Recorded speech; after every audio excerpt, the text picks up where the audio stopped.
she sat on him and killed him. This story is unbelievable. So a foster mom has been jailed for only 5 years.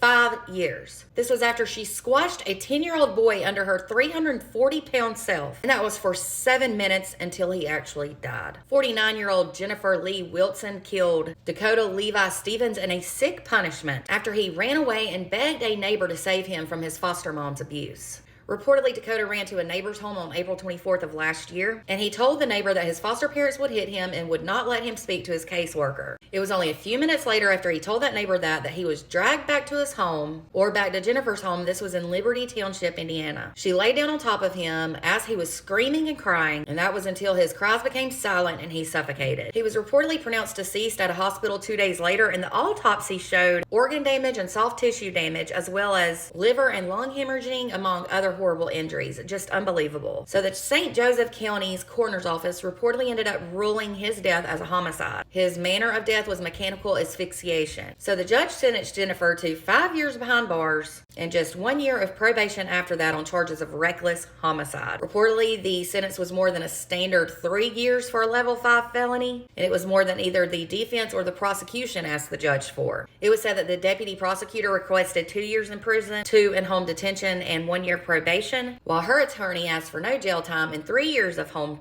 detention and 2 years of probation. How is that justice? Any of that? The judge reportedly said that Jennifer violated her trust that was inherent to her as a foster mom, you think? And that she was talking on the phone with callous disregard for Dakota as he died. All the while, that beautiful baby boy was crying for his life. She was just completely oblivious that she had killed her foster child. That's what the judge said. Reportedly, the court was full of Dakota's Army supporters, along with several people from his biological family. And it was said they cheered after the sentencing. It was said that Dakota was removed from his mother due to drug addiction, and that his father had previously passed away from an infection due to drug use. Reportedly, the rest of his family, biological family, found out Dakota died through a Facebook message, and this was days after he died. That's unreal. And you know, Jennifer took Dakota in just a few days before she killed him. Why take a child in if you're just going to kill them? Now, Jennifer's story is that when Dakota said something to the neighbor, she told the neighbor to mind her own business. She then forced Dakota to get in the car with her. She brought him back home, and then she said he tried to run away again. She said she didn't remember if she tackled the boy or if they both fell to the ground together, but that her intention was to hold him. It was said that for the next several minutes, Jennifer talked to Dakota's caseworker on the phone. The caseworker reportedly tried to calm Dakota over the phone. She also reportedly had a conversation with her husband through their doorbell camera, and that was as she laid across Dakota's midsection in their driveway. She reportedly told her husband that Dakota was having one of his days. She said that after several minutes, she got off of him and that she was out of breath due to her weight. She said that she noticed he wasn't moving. She then told him to get up and then asked if he was faking. It was said she then rolled him over and his eyelids were pale, so she did CPR and called 911. This is just nuts to me, y'all. I want to know your thoughts in the comments. Is this justice to y'all?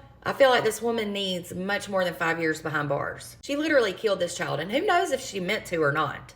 You can't sit on top of a small child like that, especially being the weight that she weighed. Unreal. Let me know your thoughts. For more true crime, be sure to hit the follow button, and if you're on YouTube, be sure to subscribe.